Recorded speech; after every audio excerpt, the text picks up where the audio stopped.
시간이 많이 없어서 우리 김남일 기자를 모신 이유가 바로 이 부분인데 캣타워 얘기를 좀 하겠습니다. 지금 뭐 일단 보도를 통해서 나온 거 캣타워 500만 원 어쩌고 저쩌고부터 시작해서 이게 알고 봤더니 170만 원 그리고 뭐 흰옥기 욕조 2천만 원 뭐 이런 얘기가 나왔던 것들을 최초 보도하신 분인데 이게 어쩌다가 이런 그 포착을 하게 되신 거예요? 이게 아까 전에 처음에 말씀드렸던 것처럼 이제 관저 감사 결과 나온 뒤로 이게 너무 좀 말이 안 되고 관저 감사가 그냥 한마디로 하면은 원래 보통 뭐 계약 설계 뭐 공사 만약 이런 식으로 간다면은 여기는 공사부터 하고 그 공사된 걸 보고 설계도를 그리고 그다음에 나중에 그 액수에 맞춰서 계약서를 썼거든요. 아 이게 완전히 거꾸로 갔네요. 예, 완전히 엉망이었습니다. 이게 거의 뭐 그런 거 있잖아요. 뭐 집수리 할 때 보면은 뭐 동네 인테리어 업자 사장님 이제 업자 사장님들이 오셔서 대충 줄자로 딱 잰 다음에 이건 이렇게 하고 이거 하면 되고요. 오라 이거 안 맞네. 좀 더 다시 하고 뭐 하다 이거 좀 돈이 더 들겠는데요. 그렇죠. 한 300 더 드는데 뭐 이걸 대통령 관저 공사를 그런 게 한 거예요. 한마디로 내가 아는 업자님 불러서 이것 좀 해주세요. 뭐 한 다음에 뭐 이 재료가 이 정도 나오겠습니다. 했는데 이게 뭐 지금 170만 원이라고 하시는데 저는 맨 처음에 500만 원 듣고 무슨 고양이 관절을 짓는 줄 알았어요. 이게 캣타워가 아니 500만 원이나 될 수가 없잖아요. 이제 나중에 뭐 500만 원 됐다 기사를 보고 댓글들이 이제 그 윤석열 김건희 부부 지지하는 분들이겠지만 뭐 자기가 찾아봤더니 뭐 11만 9천 원짜리더라 막 이렇게 그러니까요. 왜 500만 원이었을까 애초에 그 김건희 씨 후원했던 업체 21g이 행안부에 제출한 계약서에 있거든요. 그렇죠. 500만 원. 서류에 적혀 있으니까. 근데 이제 그 대통령실이 왜 그 대신 해명에 나서는지 모르겠지만 어쨌든 대통령실이 170만 원은 170만 원이라고 발이니까. 했다. 근데 과연 170만 원인지 아닌지도 다시 확인이 필요하고요. 그럼 그 중간에 비는 돈은 누가 먹었다는 얘기입니까? 뭐 이른바 뭐 좀 공사 관행이냐 이런 거 아시는 분들은 뭐 야 그런 거 흔하다 뭐 해서 뭔가 챙기고 하지 않겠냐 뭐 이런 걸 수도 있는데 이건 대통령 관저잖아요.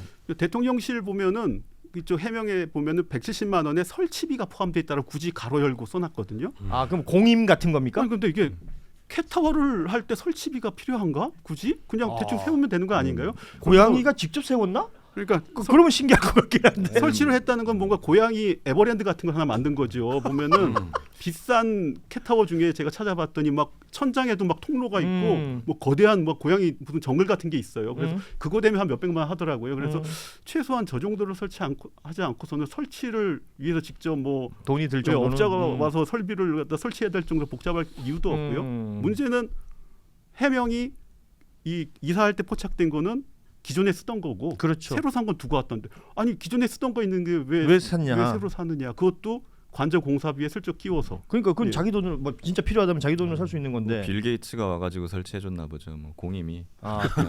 인건비가 셌다. 인건비가. 마음이 넓으신 그런 분이네. 사람 뭐한 10초에 500만 원 받을 수 있잖아요. 아니 근데 이거는 저 뭐 따져야 될 게 많지만 지금 얘기해 주신 것 중에 제일 저는 딱 꽂히는 게 그래서 감사를 했잖아요. 감사를 했는데 그 감사 결과를 보면은 이해가 안 되는 지점들이 너무 많다는 거잖아요. 이게 감사원의 감사가 직무감찰과 회계검사를 두 개를 합친 말이에요. 그러면 기본이 회계검사예요. 그러면 이 돈이 야 근데 관저공사비인데 이 캣타워가 뭐냐? 이게 캣타워가 혹시 우리가 아는 그 고양이 놀이시설이냐 아니면 뭔가 정말 무슨 무슨 타워를 세우는 거냐 관저용으로 이걸 따지고 들어가야 되는데 감사원은 그 부분을 갖다 그냥 넘어갔고요. 기본적으로 이 캣타워뿐만 아니라 다른 감사 전체가 아까 말씀드린 것처럼 엉망이었거든요. 이게 그 전 정부 감사를 보면은 이래요. 보면 만약에 저 탈원전 감사 같은 거 할 때 보면은 막 그 압수수색해서 털고 이렇게 서류나 문서 물증들 잔뜩 확보해요. 그래서 그걸 막 감사 보고 수백 쪽에 각주까지 달아서 이런 증거가 나왔다고 하는데 관저 감사 보고서는 한 100쪽이 넘는데요. 그걸 딱 보면은 수많은 물증들은 저 서류는 사라지고 다 진술밖에 없어요.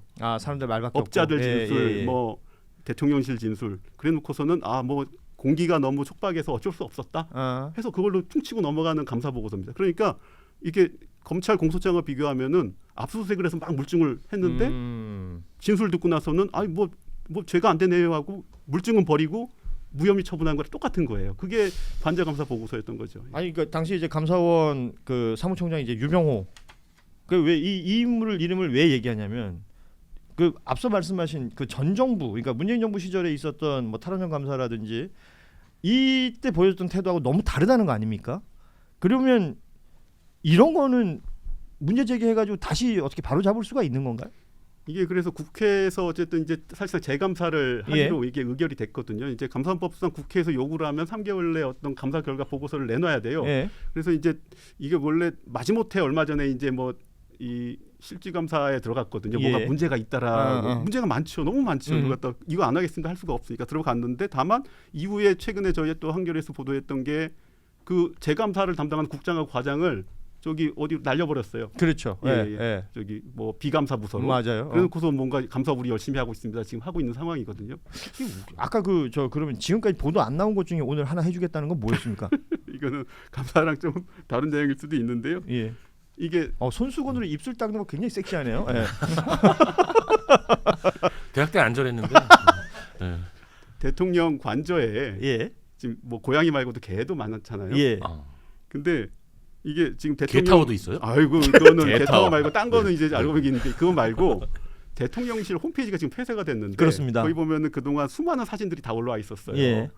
그 보면은 이제 김건희 씨 각종 행사 사진도 쫙 올라왔는데 김건희 인스타그램이라는 얘기가 많았었죠. 관저가 주거동과 업무동 두 개로 나뉩니다. 주거동은 이제 말 그대로 이제 거기서 뭐 침실이 있고 뭐 거기서 흰옥기 욕조 있고 뭐 캣타워도 그쪽에 있었겠죠. 주거동에 이제 보면 리셉션장이 크게 있거든요. 각종 행사하고 김건희 씨가 주관한 행사 사진이 딱 있었는데 정말 웃깁니다. 뒤에 사람들 쭉 세워놓고 사진 찍었는데 뒤에 빨갛게 이렇게 무슨 종이가 하나 벽에 붙어 있어요. 그게 사진에 찍혔는데 그걸 모르고 대통령실 공개를 한 거죠. 보면 개 조심. 그래서 여기 지금 대본에 개 조심이라고 써놨어요. 이거 까먹지 않은 거. 이게 개 조심을 왜 쓰셨나 했어요. 자, 대통령실 홈페이지에 올라온 사진 중에 리셉션에서 했던 행사 사진인데 사진 보여드리면 그 사진을 좀 보고 싶은데 지금 홈페이지가 그게 제가 그래서 홈페이지가 다운돼서 내가 그걸 다운 받아놓고 땅을 치다가 또 검색을 해봤더니 하면 저기 대충 2023년 초에 3월쯤에 김건희 뭐 관저 행사 하면은 어디 홍보체 이런 데서 하나 올려놓은 게 있는데요. 거기 보면은 하얀 벽에 멀리 보면 빨간색. 그러니까 저는 개를 키우니 개 조심할 수는 있어요. 근데 그걸 왜 주거동이 아니라 업무동에 개를 풀어놓는다는 얘기거든요. 그렇죠. 그래서 이제 그 행사 참석했던 사람들 중에 한 명 얘기를 들어봤더니 아니 이게 무슨 사람들 잔뜩 있는데 이게 뭐 개 조심하라고 그러고 뭐 이러고 있다. 그럼 개는 그 무슨 예를 들면 업무동에서 했으니까 뭔가 공적인 행사였을 거 아니에요. 그런 공적 행사를 할 때 개는 그냥 지 맘대로 막 다니는 겁니까? 그런 얘기죠. 그렇지 않고서는 그러니까 개 조심이라고 써붙일 이유가 없죠. 안 풀어놓으면. 개를 이렇게 막 데리고 다니나 보죠. 평소에 다닐 때. 그 약간 옛날에 무슨 중세 시대 왕 같네. 사자 데리고 다니고. 그 경호처에서 김건희가 다닐 때 윤석열 데리고 다녔던 얘기는 있습니다. 경호처에서 반려견들 옷을 만들어줬다고 했잖아요. 그 경호처 로고 같이 기내서 반려견들.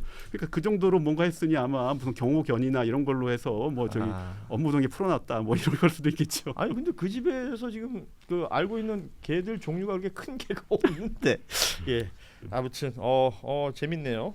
개 조심. 오늘 썸네일 나왔습니다. 관저에서 빨간 스티커의 정체는 개 조심이었다. 시간이 다 됐습니다. 아쉽네요. 근데 우리 제작진이 지금 짧게라도 저 명태균 관련한 수사가 선택적으로 수사가 진행되는 거 아니냐라는 의혹에 대해서 좀 언급했으면 좋겠다라고 하는데. 실제로 오늘 뭐 여러 매체에서 다루고 있습니다만 이제는 홍준표 후보 측의 당원 명부 노출된 거라든지 아니면 뭐 측근들이라고 하는 뭐 최 씨, 뭐 박 씨 막 등장하잖아요. 이런 사람들에 대한 의혹들이 보도가 막 되는데 오세훈 시장이랑 비교해봤을 땐 수사 속도나 뭐 이런 게 너무 다른 것 같아요. 그렇죠. 사실은 검찰에서 저희가 맨 처음에는 이 강희경 씨가 제출한 PC나 외장하드를 포렌식을 했는데 굉장히 기간을 짧게 잡았어요. 그랬던 것 같아요. 그러니까 윤석열, 김건희와 관련된 부분 몇 개만 지금 받아놓고 그걸 저희한테 이제 환불을 해줬죠. 저희가 포렌식을 다 돌려봤더니 오세훈, 홍준표, 이준석 뭐 이런 다른 대선 후보들과 관련된 자료가 많이 있는 거예요.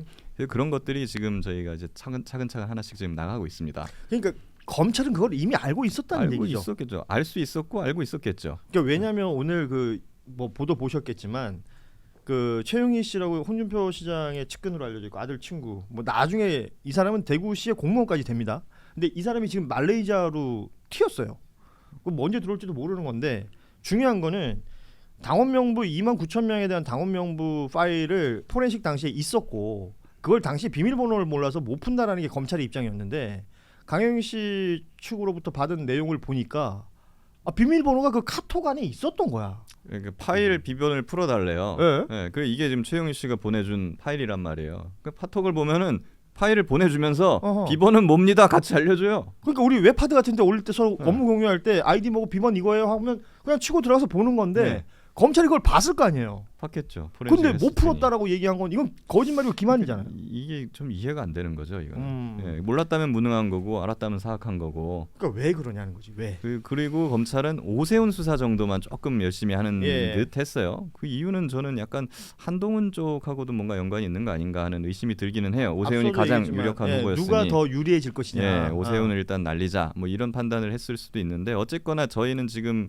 거의 모든 대선 후보와 관련된 것들을 지금 다 확보를 해놓고 분석 중에 있기 때문에 이번 홍준표 나갔고 아마 다음 주쯤이면 이준석 후보와 관련된 부분도 예. 아니 이러니까 사람들이 뭐 다른 예능 같은 걸 보겠냐고. 이게 너무 재밌잖아. 뉴스가 막 이제는 예고도 해. 네. 그리고 그 얘기를 하던데 홍준표 후보 역시 이제 검찰 출신이지 않습니까? 네. 뭐 검사 동일체 이런 게 작동합니까 여기? 그럴 수도 있을 것 같다는 생각은 들어요 일반적으로. 근데 홍준표 검사 시절은 너무 옛날이라 그렇죠. 가지고, 한참 전이니까. 예. 그래갖고 뭐 그런 것들이 과연 작동을 할까 싶은 생각은 들었긴 해요. 근데 아마 그냥 검찰 입장에서는 오세훈을 날리는 게 우선이고 홍준표는 뭐 냅둬보자. 뭐 이런 선택적인 판단을 했을 수도 있을 것 만약에 같고요. 뭐 여론조사라든지 이게 또 홍준표 후보 좀 숫자가 잘 나온다든지 그러면 또 뭔가 작동할 수도 있겠다. 네, 뭐 그럴 수도 있겠죠. 그리고 뭐 진짜 홍준표 검사 출신이니까 뭐 거기랑 연관이 있는 사람이 있을 수도 있고요 검찰 내부에. 그거는 저희가 모르는 거고. 그리고 예, 대구지검에서도 사실 저는 그 대구지검 검사장, 예. 아니 박기동 검사장인데 예. 그분이 받자마자 이거를 경찰로 보냈어요. 예. 경찰로 보낸 이유는 뭐예요? 자기가 뭐 검찰이 수사를 할 수 없다 뭐 이런 이상한 논리를 해괴한 논리를 대요. 근데 사실 이거 죄명이 똑같아요. 윤석열, 김건희, 뭐 명태균, 김영선에 대한 죄명하고 홍준표에 대한 죄명 거의 똑같거든요. 그러니까 창원지검에서 이미 수사 잘 하고 있었는데 대구지검 갑자기 이거 수사권이 없는 것 같아 하면서 핑계죠. 하면서 경찰로 그냥 쓱 지검별로 보내는 거예요. 일종의 지자체처럼 자기들만의 룰이 있는 겁니까? 아니 그런 거 아닙니다. 저 근데 이제 사실 이제 박기동 검사장 이분 같은 경우에 굉장히 좀 보수적인 분이에요. 그러니까 뭐 정치적으로는 어떨지 몰라도 하여튼 뭐 도덕적, 윤리적으로 굉장히 보수적인 분이고 저한테 쓰레빠 신고 다닌다고 뭐라고 하고 막 그랬던 분이기도 한데. 그 가만 보면 혼 많이 나게 생겼어. 예. 그러니까 뭐 하여튼 뭐 이분 같은 경우에도 사실 홍준표와 뭐 어떤 관련이 있지 않느냐 하는 뭐 그런 의혹도 있고 그냥 아니면 그냥 수사를 안 하고 싶은 건지. 예. 그러니까 뭐 뭔가 석연찮다. 석연치는 않습니다. 예.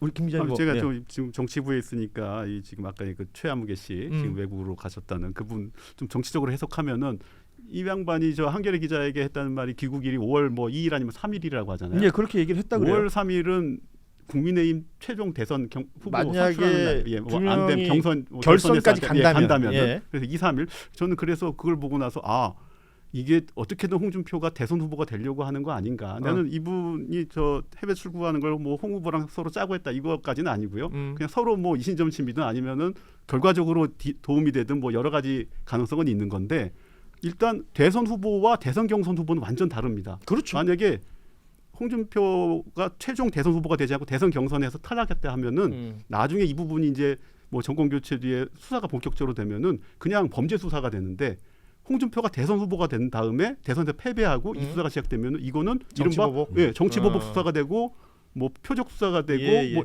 이런 프레임으로 갈 수가 있는 거거든요. 정치보복. 그러니까 홍준표 후보 입장에서는 최대한 내가 이번 경선에서는 최종적으로 대선 후보가 돼야 되고 그 사이 동안은 잠시 얘가 피해 없는 게 낫지 않느냐. 뭐 영화 보면 뭐 잠시 뭐 그렇지. 나가 있어라 쉬고 뭐 이런 가라. 거죠. 예. 하와이 가라. 네가 가라 말레이시아 뭐 이런 거네. 예. 그러니까요. 그러지 말래 하면서 죄송합니다. 예. 오늘 방송 마무리가 예. 영 기운 빠지네. 죄송합니다. 예. 농담이고요. 시간이 많이 지나서 마무리를 해야 될 것 같은데 지금 얘기했던 여러 가지 것들 중에 끝이 딱 명쾌하게 딱 떨어지는 게 없어요. 오늘 저희가 뉴스 다룬 것 중에 일정 시간을 두고 다 봐야 되는 것들이고 어떤 작동들이 있는지를 뭐라고 표현할까요? 일종의 감시는 계속해야 되는 그런 뉴스들이 거의 대부분이었습니다. 가장 확실한 거는 하나 있었네요. 개조심. 예, 개는 조심해야 돼요. 예, 그 특히 맹견들 키우시는 분들은 입마개 꼭 하시고요. 뭐 예. 생물학적인 개인지 뭐 어떤 사회학적인 개인지 뭐 술 아무튼 조심해야 마시면 개인지. 됩니다. 예. 예. 알겠습니다. 다양한 개가 또 있네요. 그러고 보니까. 예. 자, 뉴스다이브 오늘 함께했던 중증검찰센터 이렇게 마무리하겠습니다. 한겨레 김남일 기자, 또 김정한 변호사, 김규현 변호사와 함께했습니다. 세 분 고맙습니다. 감사합니다. 예, 감사합니다. 저도 여기서 인사드리겠습니다. 저희는 내일 오후 3시 반 한겨레 TV 데일리 라이브 뉴스다이브로 돌아오겠습니다. 여러분 고맙습니다. 수고하셨습니다. 네, 수고하셨습니다.